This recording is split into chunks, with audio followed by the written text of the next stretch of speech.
Dear friends, as we gather this Sunday, I want to ask you a question. Does it really matter whether a criminal strangles someone with a rope or with a rosary? The pain caused by evil is the same, and sadly it shames the faith that wrongdoer claims to follow. That seems very obvious. Yet if you browse online forums, you notice how easy it is for people, even the faithful, to repeat false accusations, to hurl insults, to spread rumors in the name of righteousness. And that too is evil. If we Christians behave like everyone else, we lose the power to draw anyone to Christ. Too often we end up scandalizing rather than inspiring. And the Word of God this Sunday reminds us that faith is more than just words.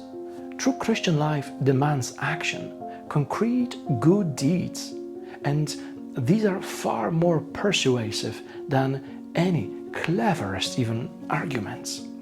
And so, in the first reading taken from Prophet Isaiah, the prophet tells us clearly, God is not deaf, is not powerless. But how can He save those who refuse to see their own wrongdoing? They covered their hands in blood and whisper lies with their tongues, the prophet says. True righteousness, helping the hungry, the homeless, the naked, must accompany our faith. Pious gestures alone, like praying, attending the Mass even, or fasting, are not enough.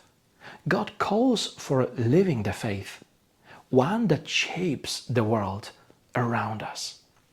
And St. Paul, in the second reading, when he writes to the Corinthians, and also to us in a way, says that Christian wisdom differs from the world's wisdom. It's not about status, popularity, clever words.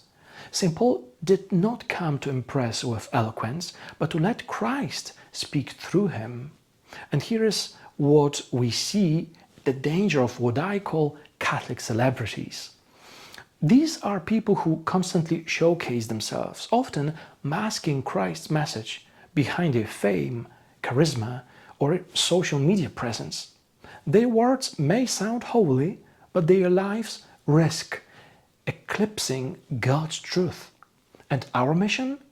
It's the opposite, to be transparent, to let God's light shine through us without drawing any attention to ourselves. And in the Gospel today, Jesus calls us the salt of the earth, the light of the world. Salt adds flavor, light illuminates. But if salt loses its taste, if light hides itself, it becomes useless. We as Christians are meant to make the world tastefully better, to shine in darkness, not for applause, but for our God. And our flavor comes from living out the Sermon on the Mount, practicing justice, mercy, love, humility. Our light comes from genuine good deeds, helping the poor, forgiving enemies, living our lives honestly, refraining from judgmental or harmful words towards other people. Not flashy holiness, but everyday acts of faith. So, how can we be salt and light today? Well, avoid gossip, arrogance, or the temptation to become idols ourselves. Resist the pull of narcissism which we see all around us, even under the guise of Christian fame. Share your blessings, live a humble life, and let your life draw others to Christ, not to your persona. And remember, the world notices that. People watch, and if we fail to live faithfully, we are like salt that lost its flavor.